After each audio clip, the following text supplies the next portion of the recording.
The first day of the month of February 2021. Ladies and gentlemen, welcome to this edition of the news on DBS Television. In our headlines tonight, Minister Kecha Coutez has paid a working visit to the city of Douala and its inhabitants, mostly those who hope to benefit from the low-cost housing projects currently ongoing in the city. Bilingualism in Cameroon is being reinforced with the launching of Bilingualism Week nationwide in the country, and this including in the city of Yaoundé. And out of Cameroon, Myanmar has today made history with a coup d'etat following the military's takeover of power and the subsequent arrest of top officials of the government in this country. Those were our top stories for tonight. Details will be yours in a moment when we return, so stay with us.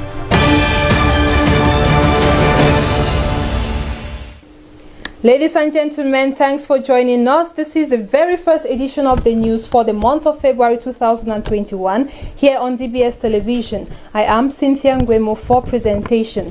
In our first story for the news tonight, the Minister of Housing and Urban Development, Celestine Kecha Coutez, has paid a two-day working visit to the city of Douala and its inhabitants.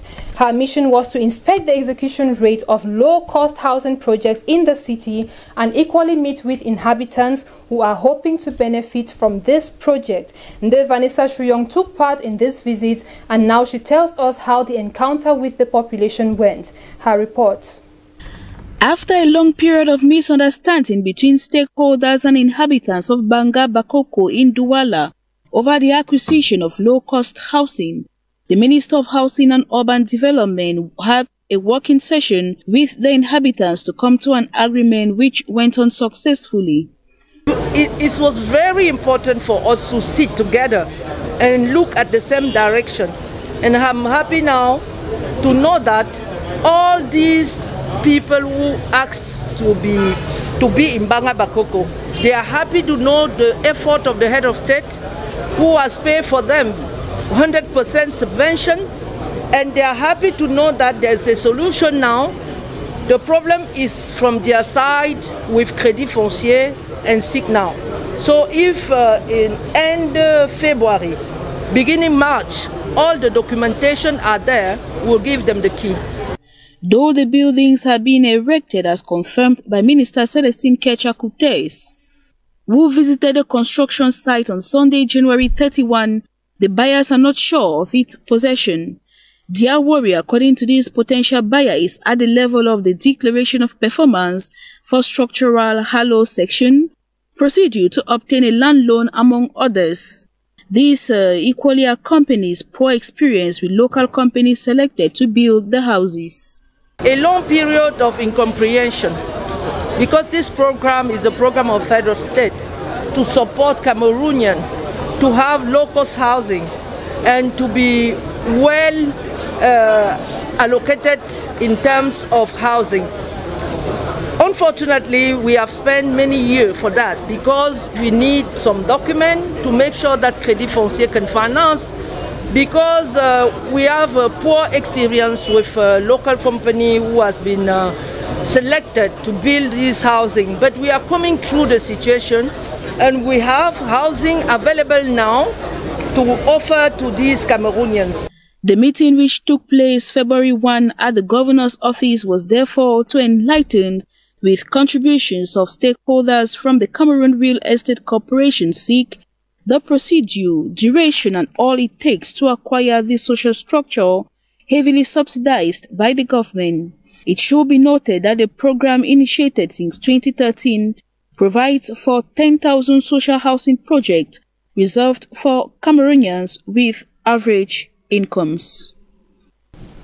The Minister of Agriculture and Rural Development has just launched the 8th edition of National Technical Committee session for the follow-up of Agriculture and Livestock Production General Census. The move has an objective to create statistical data on the assets and setbacks of these two sectors in Cameroon and equally to find solutions to the problems. Ate Bonaventure has this report. General Census of Agriculture and Livestock. The session, that is chaired by the Minister of Agriculture and Rural Development, has brought together farmers, technicians and livestock stakeholders with the main objective to review and validate the new government policy for agriculture and livestock. With the main objective to review and validate the General Census of Agriculture and Livestock 2020, Annual Performance Report, and 2021 Performance Project. The committee has been tasked to carry out surveys and studies to size up the capacities of farmers and stock breeders and their common challenges. Reports and data collected are to be presented in 5 modules.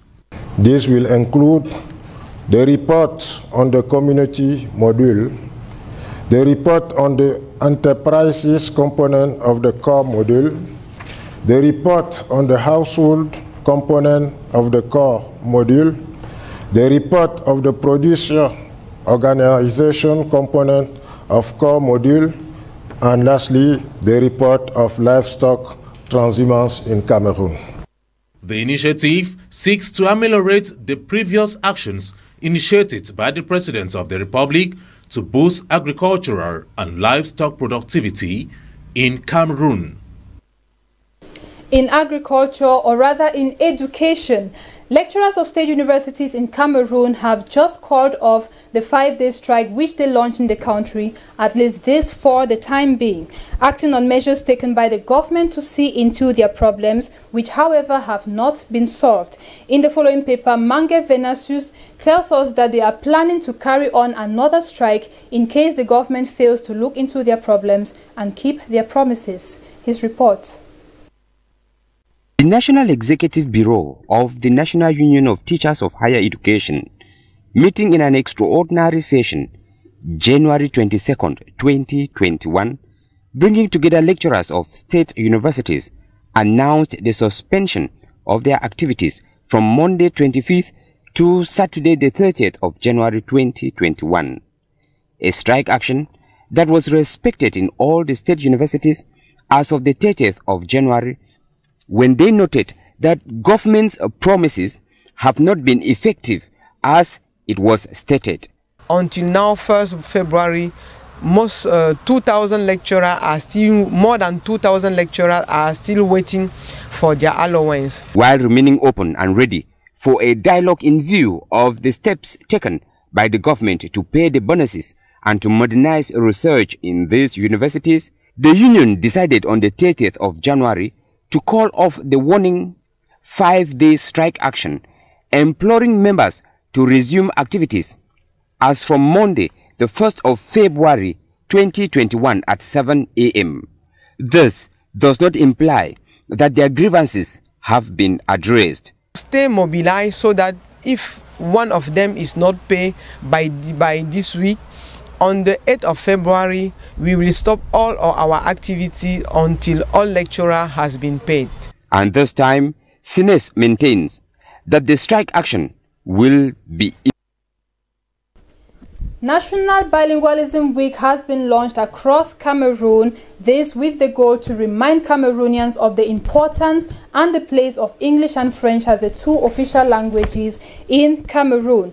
Ate Bonaventure visited Government Bilingual Practicing High School in Yaoundé, one of those considered to be the pioneers in terms of bilingual education in Cameroon. Now he gives us a highlight of their achievements and their complaints, or rather of their difficulties in this sector. Let's get his report. Vehicle must have students of English and French speaking backgrounds receiving lessons on the highway code. The bilingual education program in Cameroon went operational in 2008 in some secondary schools. 13 years already, and achievements can be evaluated. Up to now, we have promoted a lot of students at the level of GC A level. So many of them have become teachers, many are doing laws, many are involved in our civil service. The model of different courses for bilingual students are tailored to beef up their capacities in the use of the second official language. Those who are doing a French subsystem, we try to add some subjects like citizenship, like manual labor, like sport and French, just to improve, to encourage them to speak more English than those who are doing the ordinary system, and vice versa. The bilingual system is not void of limitations. The difficulties appear at the end of the GCE ordinary level. So when students want to be art, to stay art, there's no problem. But when they want to become scientist students, you know, the system, the bilingual system ends there. So if you choose science, you cannot be allowed to continue the bilingual system. So the bilingual system up to now is only for art students. Activities in line with the observance are focused on bilingualism as a tool for a resilient, qualitative and inclusive education. Now we talk sports with Mange Venasius giving us a rundown of the 4 teams that have succeeded to make it to the finals, or rather the semi-finals of the ongoing Total African Championships competition in Cameroon taking place this week. Let's get that report. The CHAN 2020 competition has moved to another level, with 4 teams out of the 16 at the beginning qualifying for the semi-finals. In a match played at the Amadou Ahidjo Stadium in Yaoundé on Saturday, January 30th, 2021, Mali was the first to qualify after defeating Congo 5-4 in post-penalty shootout after the 2 teams ended the normal 90 minutes with a goalless draw. Host country Cameroon won their ticket to the semi-finals the same day as the Indomitable Lions beat the Leopard of the Democratic Republic of Congo 2-1 on Saturday night. The iconic victory at the Japuma Stadium in Douala saw all the goals of the match scored in the first half of the game, to the delight of Cameroonian supporters. African Championship defenders Morocco also swept Zambia out of the competition with a 3-1 victory, making their way into the semi-finals on Sunday. Last to qualify was Guinea, who eliminated Rwanda from the 2020 CHAN after a 1-0 win, joining the 3 other teams. The semi-finals would be played on Wednesday, February 3rd, 2021, when Cameroon would confront Morocco at the Limbe Omnisport Stadium at 8 p.m. local time, after Mali would have met Guinea at the Amadou Ahidjo Stadium in Yaoundé at 4 p.m. Cameroon time. Now we take you to news out of the Cameroon borders, beginning in Niger, which is set to take the second round of elections, which comes after a ruling on Sunday by the country's constitutional court approving the second round and setting the vote for February 21, 2021. This comes as no candidate got the needed majority for a first round win in the December 27, 2020 vote. Former Prime Minister and favorite for the victory, Mohamed Bazoum of the ruling party, came first with 39.33% of the vote, followed by former President Mohamed Ousmane, who came out with 16.99% of the vote as announced by the National Electoral Commission. Bazoum and Ousmane for the second round must negotiate with the 28 other candidates who were unsuccessful. 18 of the failed opposition parties have joined, calling for support for the candidacy of the former president, while 10 other confirmed another alliance to support any candidate willing to share power after victory in the second round of the votes.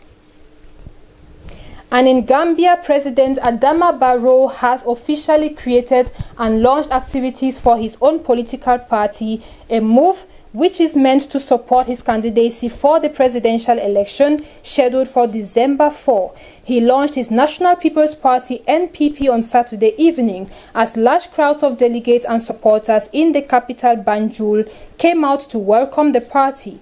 The 55-year-old president said the NPP is the party for all categories of people based on the notion of true and patriotic citizenship. President Adama Barrow created and declared the NPP in December 2019, but waited to officially launch it now. The creation of his party comes as the president has been involved in a conflict with leaders of the coalition party that brought him to power 3 years ago.